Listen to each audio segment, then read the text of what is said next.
This is a multiple choice question about what teachers are doing. So which of the following statements is correct? I'd underline that or highlight that so you don't get thrown off in the exam, about a school teacher's output.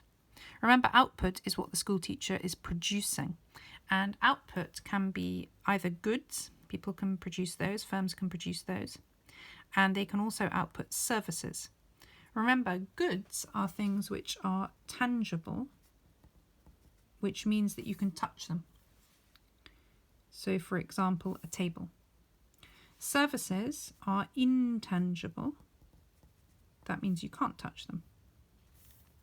But when you have your output of goods and or services, a good or a service, they're products.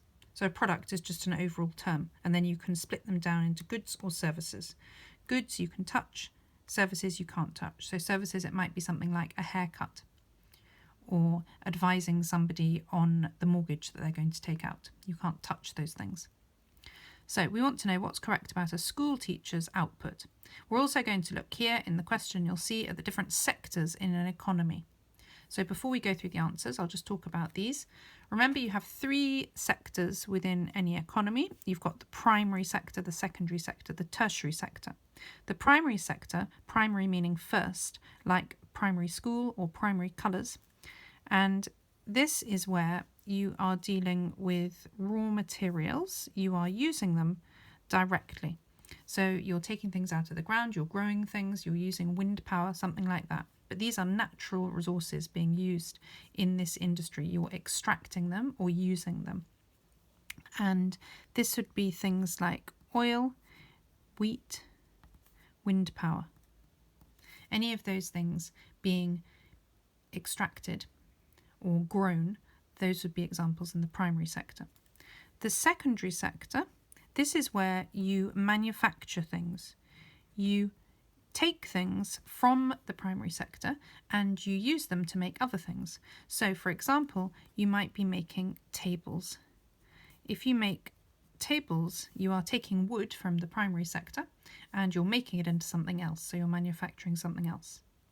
The tertiary sector is where you are making services. Remember, a service is something that's intangible. In the secondary sector, often you're using machines or people are using their hands to actually make something.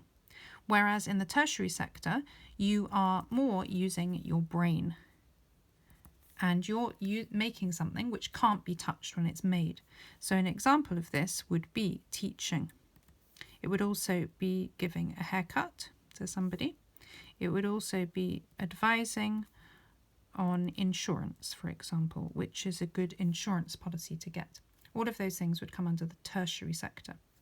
So now let's look at these answers. We want to know what's correct.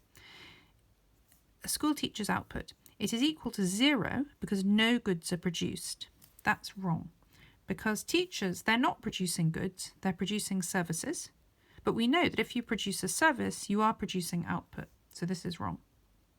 The next one, a school teacher's output, it's part of the primary sector. That's also wrong.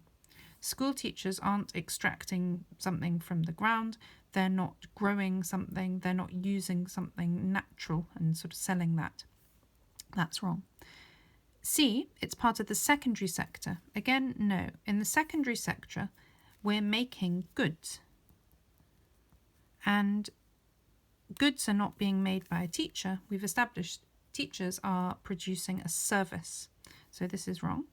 So the last one, a school teacher's output, it's part of the tertiary sector. Correct. They are producing a service which can't be touched. It's intangible. The answer is D.